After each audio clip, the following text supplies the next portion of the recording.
welcome back to my channel. Sass here. I'm here to do another 90-day fiancé child. So many things that I want to talk about in last night's episode, child.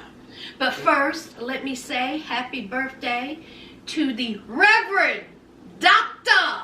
Martin Luther King Jr. That's all I need to say on that. Happy birthday. R.I.P. child. Alright, now let's get into this episode. First, let me just ask this question. Where is Rebecca's furniture? I mean, I know it's in storage. But my question is, what's the timeline here? Because, see, we seen her at the beginning of the season in her old apartment. Furnished. Then, she was going to give up that apartment and move in with her daughter. Well, she thought better of that. And then she got this apartment. So what is the timeline where she went from her old apartment to where she put all her stuff in storage to she's in her new apartment? And honey, I swear I seen tumbleweeds go across that floor. You mean to tell me the only thing you got in your apartment, Rebecca, is a big jug of milk, an air mattress, a ring light, and a shopping cart? No. You had plenty of time to get that stuff moved in. I mean, you had your daughter and your boyfriend, that daughter's boyfriend. He can lift the whole couch. Child, bye. That's ridiculous. That is ridiculous. So we know Zed. Zed is, in the United States. And honey, he said, listen, I had a hard flight. Okay? I just want to chill with my boo. But no, honey, I got, attacked. He said that the daughter and the boyfriend came at him all kinds of sideways. He said they was attacking me. He says they was all kinds of rude. See, they're trying to put the ex on me. I'm nothing like the ex. I'm not the ex from Morocco. They came at me pretty hard. And Zed, you are correct. They were pretty hard on Zed, but... So Zed, he's at home alone because Rebecca, she has to get to work. She has to go to the chicken shack. So Zed is talking to his mama. His mama, honey, she is missing her baby boy, honey. All right? She was like, how's everything? And, Zed, was telling her about how the boyfriend and the daughter was a little hard on him. It was a little rude. Here we go with the ex-boyfriend again. So Zed, he said that, that he misses her and he's bored and, he done made him some coffee. He done took a shower. He done took his hair and turned into a cockatoo. Child, if you don't cut that mess, cut it down, Zed. Cut it down. Okay? So he's going to see how he's going to adjust to this because he's going to miss home. He is truly going to miss home, child.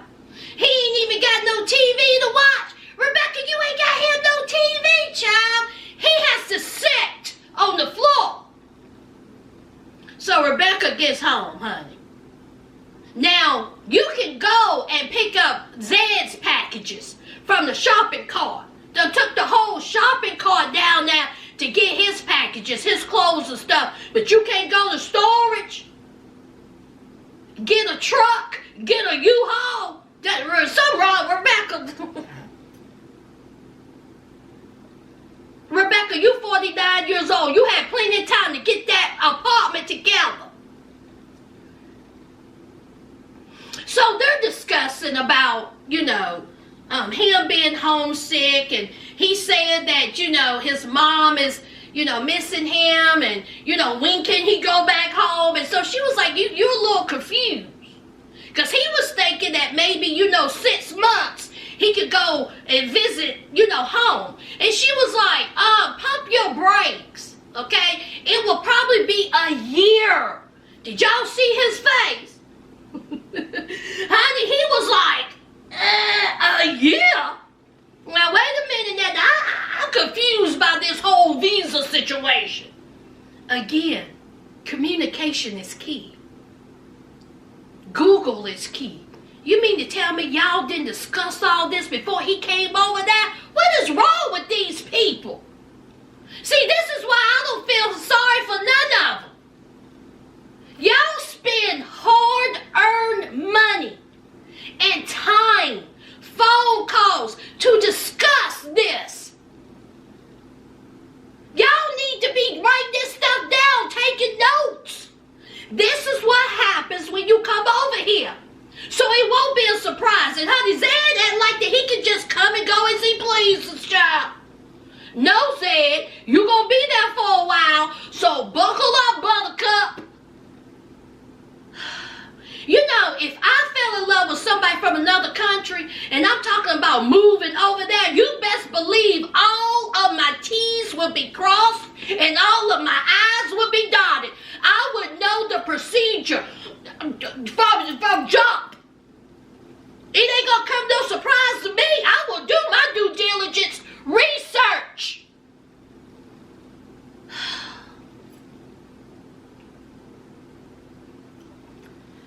Of course, Rebecca's worried that he'll want to go home and not stay with her, and it'll be like the ex. What y'all think about Rebecca and Zeid? Don't y'all think she had plenty of time to get furniture in that apartment? Child, let's move on. Child, let's talk about Yara and Jovi, child. So Yara, it has been a month, close to it, and it's time for her baby to come home. She has been bored. Okay? There's only so many times you can walk around the city of New Orleans trying to be cute. Girl, Yara, listen. You are in one of the most vibrant cities in this country. It's so many things you can do. Find something. Honey, if I lived in oh my God, I would be at a cafe. I would be at a restaurant. I would just be outside chilling.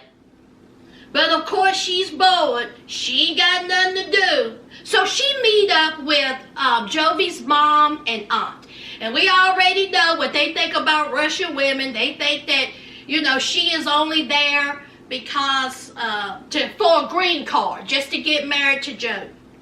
And then they brought up that wedding, child. Now we know how Yara feels. Yara says, listen, we ain't having no wedding because my parents ain't coming. Okay? I want my family there. I really don't care nothing about y'all.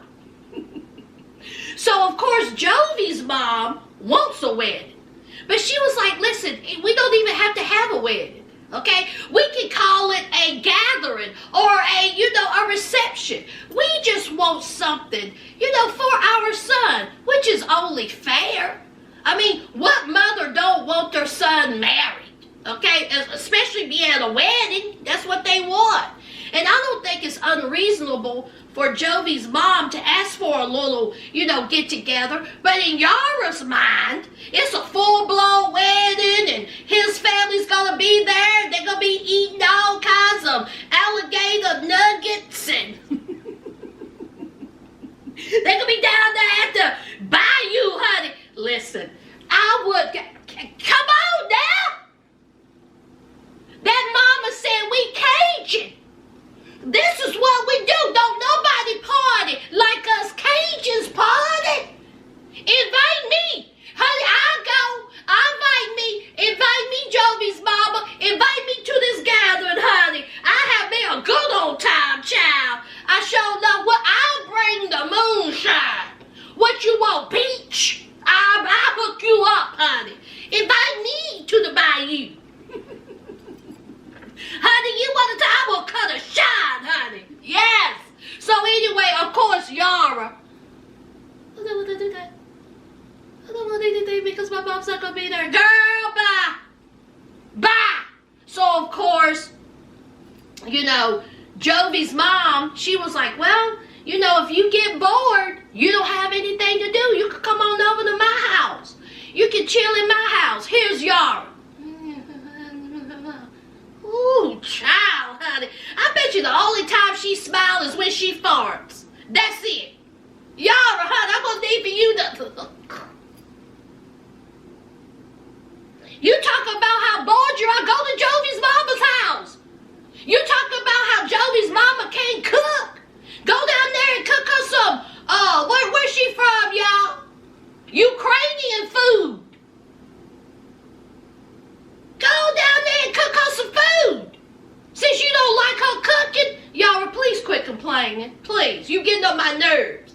Now we have Yara talking to her friend, and she complaining to her friend about how bored she is, and there's only so many times she can walk around New Orleans.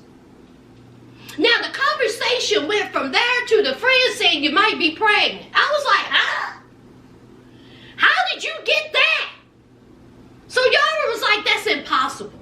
Okay, impossible. I've only been here like 6 weeks. Okay, and Jovi been gone for 30 days. Okay, so it's impossible. We've been real careful, and I ain't ready to have no kid, child. So then, of course, she says, well, just to be safe, let me go on down there and get a pregnancy test. Jovi will be back tomorrow, y'all. She also talked to Jovi about him, sleeping with strippers and going to strip clubs. Because that friend told that story. Well, at 90-day bears all, she talks about that. And she says that Jovi was like, listen, okay. They also show it. Jovi said that's not true. Okay, I did not sleep with a whole bunch of strippers. Okay, I don't know them by, their name, their phone number, their tattoos. Okay, I go to a strip club to have a good time. Don't be listening to that girl. Something wrong with her. So Jovi is out here going to strip clubs and, being a party guy. But, hey, he's just having a good old time. And Yara accepted that. Child, let's move on. All right, let's talk about Brandon and Julia, child. Y'all, I'm not going to keep y'all with this. Y'all, Julia lazy. Now, I understand that she comes from a different world. And she come over here to rule Virginia. Farmland. And I get it. If you're from a city, if you're from a country, you're not used to this type of life. I get that. I get it. But you here. But you are here. And if you don't want to work on the outside, you best believe you better work on the inside. That house better be so clean I can lick up off that floor. When I come in from work, food better be on that table. See, you got time to lean, you got time to clean, and obviously she got time to lean because Brandon thinks it's a good idea to bring her tea and some old crusty bread. Spend time with. No, Brandon, I'm sorry.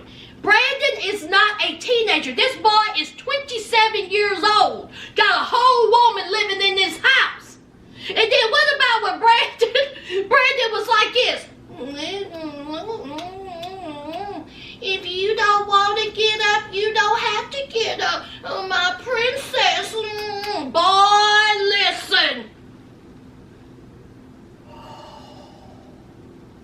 No, ma'am. No, ma'am. It couldn't happen. It couldn't happen. See, in these parts, in my neck of the woods, rural Virginia, where I live, see, there's a saying, you ain't gonna be laying up in my house. Ain't gonna happen. Okay? And that's what that daddy was saying, honey. That daddy was hot as bacon grease, honey. They tied. And that daddy said he better not go up in her bringing her no tea and no bread. He better be out here doing what he's supposed to be doing. He been doing it for 27 years. This is Brandon's life. Brandon is a farm boy. This is how he was raised. Nothing should change. Okay? You done met up with some girl, done brought her over here, and then you staying up in bed till 10, 11, 12 o'clock. Absolutely not. He ain't laying around my house.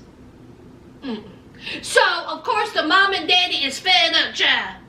Now, Julia, she has tried. She pitch in when she can. But their main thing is Brandon. This is your raising. You don't change up. This is what you know and this is what you do. Now, see, if you don't like this lifestyle, you should have moved out. But see, since you ain't moved out, you in debt. So you have to stay here. Since you staying here, you work on the farm where you was born and raised. Ain't nothing changed. Now understand Brandon. Brandon got it. He's stuck in the middle. Okay? He don't want to fuss with his mom and daddy. He don't want to fuss with Julia. But Brandon, you brought her over here. This is what happens. You may not want to upset Julia, okay? But you're going to have to talk to Julia, too. And why are you breaking her tea and some bread? She can't make her own tea. See, she's going to have to start getting up, okay? So, of course, the mom and daddy is hot, honey. And so they talk to Brandon and Julia, all right? And the daddy said, listen, I ain't happy, okay? We got to tend to these animals. Brandon, now you done changed up. Nothing changes just because you got a woman here. Julia, you pitch in when you can, child. But you, as my son, and you living here, oh no, you taking care of these animals. So then here comes Brandon, trying to make everything a jokey joke, and he gonna talk about Julia needs her tea. Julia said, no, you better shut your mouth. Don't you be, she said, oh, so it's my fault. She said, don't you be blaming me, and then don't you be blaming me for that tea. Don't blame me. And so Brandon, child, he done cracked his face yet again. So Julia said, I don't want to talk about this. I am upset. So Julia goes inside, and the mom and daddy, they upset. The daddy is talking to Brandon. It's going in one ear after the other. And he's like, listen, when we gone, this is yours. This is all yours, child. Now see, Brandon, this is the thing. If you and Julia end up getting married and having children, okay, and she don't go back to Russia, honey, you better take that land. Honey, rural Virginia, honey, that's a good old investment right there, child. You got somewhere for the kids to run around. So Julia, again, she says that she will give it a try. Child, Julia having a hard time. So, of course, she's out there feeding the goats or the sheep or whatever she's trying to feed. She is hating life, honey. She is hating it. And if she don't want to work, how about this? How about before Brandon goes to work early in the morning, how about he get up an hour and a half before and he tends to the animals? How about that? How long you think that baby talk will last and Brandon have to get up every morning and do what he's supposed to do? He don't even have to do it all. The mom and daddy will help, and then Brandon, then they got that other worker. What's her name, y'all? Abigail or Zale? What's that girl that help on the farm? This is a mess. This is a colossal mess. And child, what about Nessa, honey? Julia, she's on the bed crying. Stop flying. She said that she hates it. She's calling Brandon. She's screaming. She says, I want to go back to Russia. Maybe you should.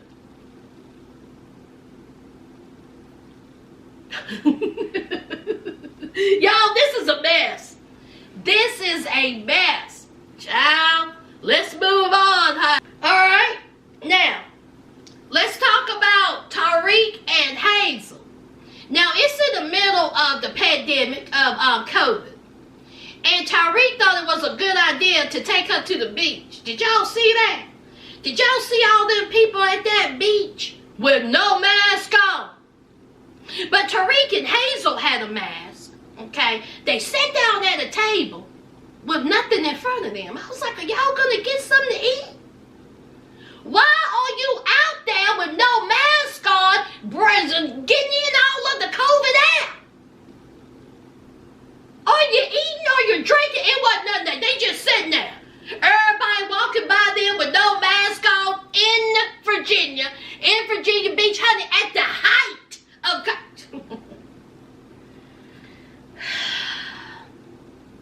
So, of course, he's asking Hazel, how does she like it? It's okay. You having a good time so far? It's all right. Honey, Hazel, I need for you to get a little pep in your step, honey. I tell you, these women, honey, they are miserable. What does it take for them to laugh and smile? Only thing she worried about is getting a woman. That's all she worried about. She's looking at them Virginia Beach booties, honey. That's all she worried. At the height of COVID, she worried about getting her a woman. COVID love. Here's Tariq. Oh, you can get all kinds of women here. Black, white, Hispanic, Thai women. We all know Tariq love him some Thai women. Speaking of Thai women, let's talk about Minty. Y'all know they was having that little threesome child. And Hazel said it was going good until I got a little jealous. See, there is no way I could be in no threesome, because I know you out your mind if you think I'm going to share a bed with another woman. Ha! Oh, no. So, of course, Hazel, she got jealous. Okay? And see, Minty and Tariq would have full-blown conversations. Hazel was the odd woman out. See, she was the third wheel. She can't have that, because see, she ain't the third wheel. She is the wheel. So she was like, Minty got to go. Okay? She's cute. All right? She's probably funny. And Tariq like her better than me. I'm going to have to kick her to the curb, and that's exactly what happened. Now, we know Tariq, he has been in communication with Minty.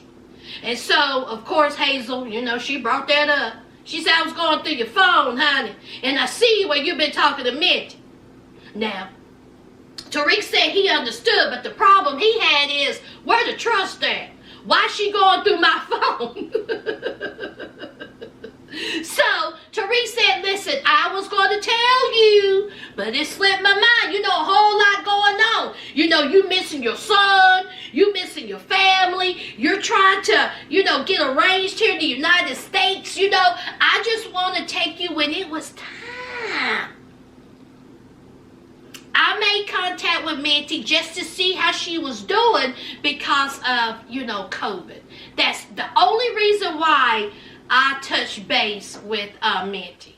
Tariq, you touched base with Minty to see how she was doing during COVID. Meanwhile, you and your girlfriend is sitting outside with no mask in the middle of the height of COVID at the beach with hundreds of people. Boy.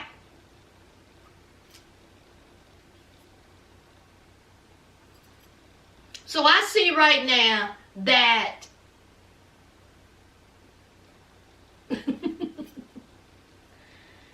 y'all, what y'all think about Hazel? Y'all think they're going to get another woman up in the midst, child? At this point, I don't care. I want to see more of Tariq's friends. That's what I want. Let's have some more Tariq's friends. That's what I want to see. Okay? All right, let's move on, child. All right, let's make it short and sweet. Andrew and Amira, honey. Amira, child, we know she has been detained in Mexico because of Andrew's cockamamie plan. Now, Andrew, he finally took a shower, but he still looked unkempt. How is that possible? He up in the restaurant dining area eating a cheeseburger and fries. That cheeseburger looked good, though. Okay, so he's still wary. He said that no one has returned his phone call. That he done called everybody. He done called the embassy, the airport. He done called everybody. Ain't nobody trying to hear what Andrew got to say. So it's been 3 days, child. All right, and he is just beside himself. So then he looks, and Amira is online. So here he goes, honey. You okay? What's going on? I'm so sorry. You okay? Where you at? He says, I don't know if that's Amira or is that some type of security person with her phone. Boy, I tell you, Andrew ain't quite right, y'all. He gnawing the inside of his jaw. And when I say gnawing the inside of your jaw, that's a saying that it's like he ain't quite right. Have you ever seen someone sitting in the corner and they like this and they be doing this?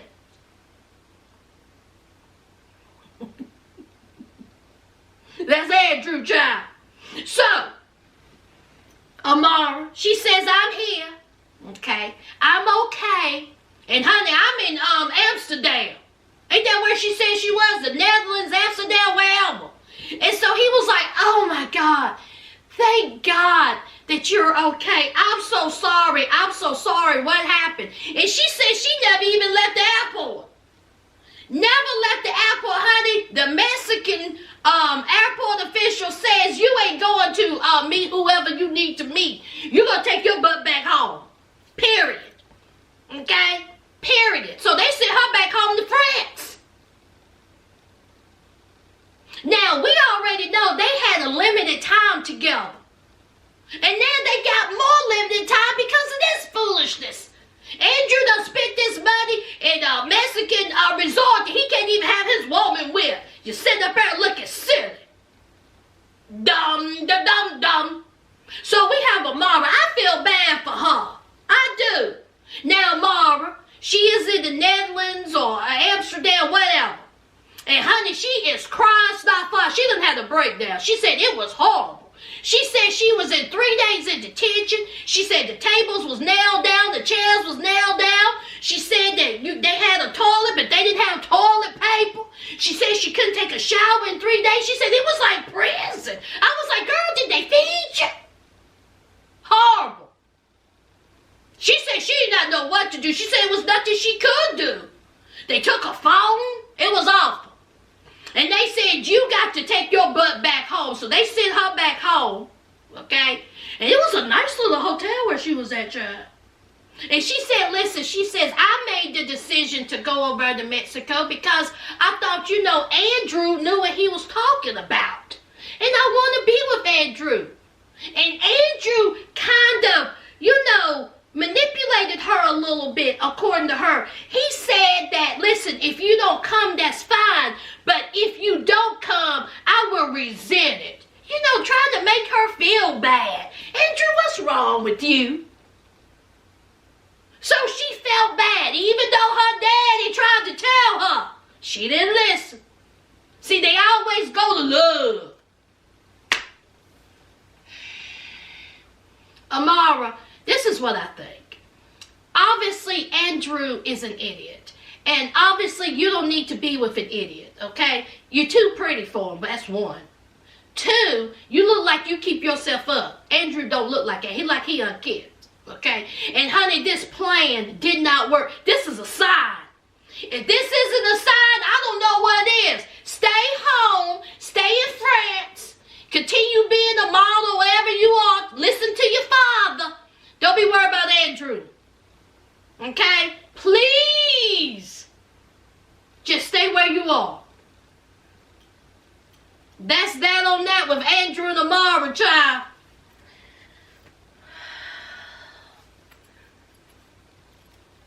Last and certainly least, honey.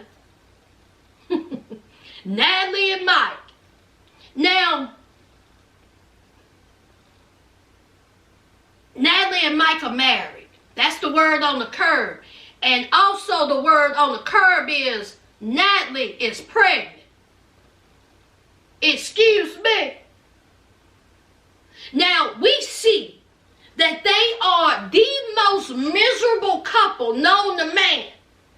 But you want to go ahead and get married and she may possibly be pregnant, allegedly? What's going on here? Now, we have Natalie.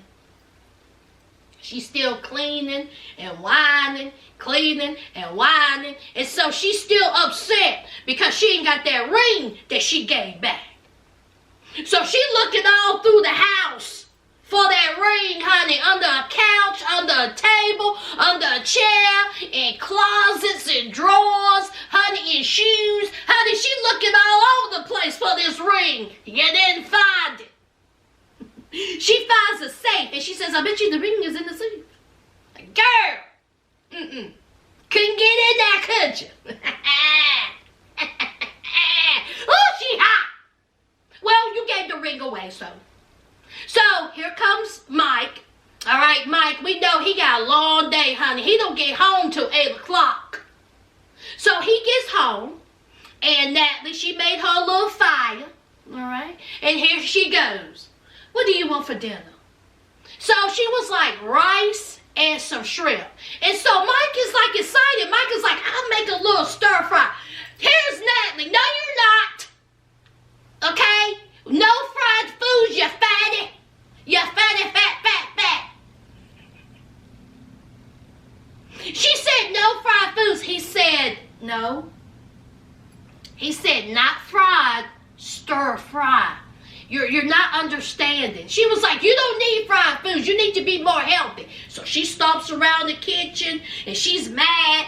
Oh my God. And so Mike, he's getting frustrated. And so he was like, okay, all right. For it to be more healthy, I add a little water. And so here is Natalie, high five. And Mike said, pump your brakes, don't touch me.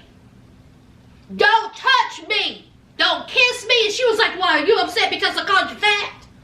Well, you're fat.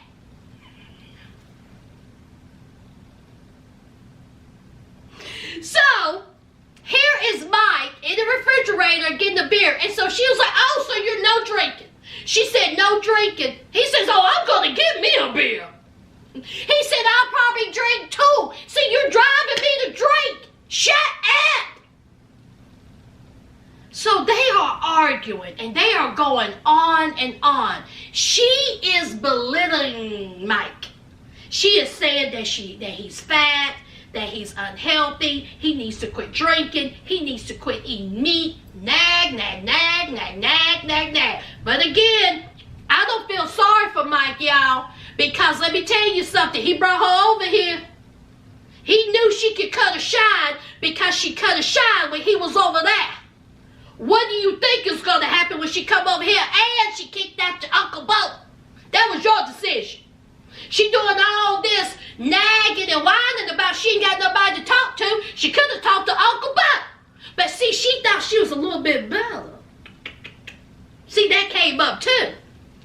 So, it's time to cook. All right, so they're making rice and they're doing their little stir fry. And here they get into another argument. And honey, she done called him a drunk, a low class.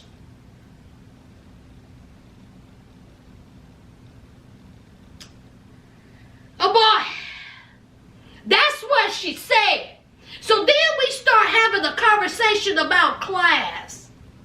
And she says that everybody's low class over there in Zied, Washington. Mike is low class, the ex is low class, this house is low class. See, this is below her. See, she's used to the finer things in life. Now see, as I remember, last time at your place, I didn't see nothing high class, Natalie. It wasn't nothing special about where you live with your mama. It wasn't nothing special about it. But here in Zied, Washington, oh, it's not good enough. Mike should have cussed her out. Mike should have cussed her out. Mike should have got her stuff and took it outside and said, you got to go. How dare you? First of all, you don't even know my life. You're not even willing to accept anything a part of my life. The only thing you worried about is that stupid ring that you gave back. And Mike brought that up. He said, I didn't think you wanted the ring. You gave the ring back. Now you whining about where the ring is. You searching all through the house. You didn't find it, did you? Nah. And now you gonna talk down to me, disrespecting me, talking about I'm low class? Honey, I would have took it. Oh, Lord, honey, Mike, this is why you need to have girlfriends, like a girlfriend, so they can cuss her out. That's where you need one at, because right here, right now, at that moment, Natalie should have been cussed out. How dare she? She is rude, disrespectful. So, of course, Mike said, why are you so special? Why do you think that you on a pedestal up here and I'm down here? Here comes Natalie, eyes all open, tears in her eyes, trying to explain the rude, disrespectful comment that just came, just spitting venom. And this is who you married? Who you got pregnant, child? Mike, I don't feel a bit sorry for you, because after she said those words to you, you should have that you decide to marry her, and she gets pregnant. Everything you get, you deserve. You grow. And if it is the case that she is pregnant with your child, ooh, Lord, you in for it, Mike. You in for it. What if she goes back to where's she from, y'all? Ukraine? Russia? Wherever she come from, she take that baby. What do y'all think about Natalie and Mike? What do y'all think about Natalie and Mike? Y'all know what to do. Leave it down below. Don't forget to hit that like, comment, and subscribe. And until next time, friends, bye.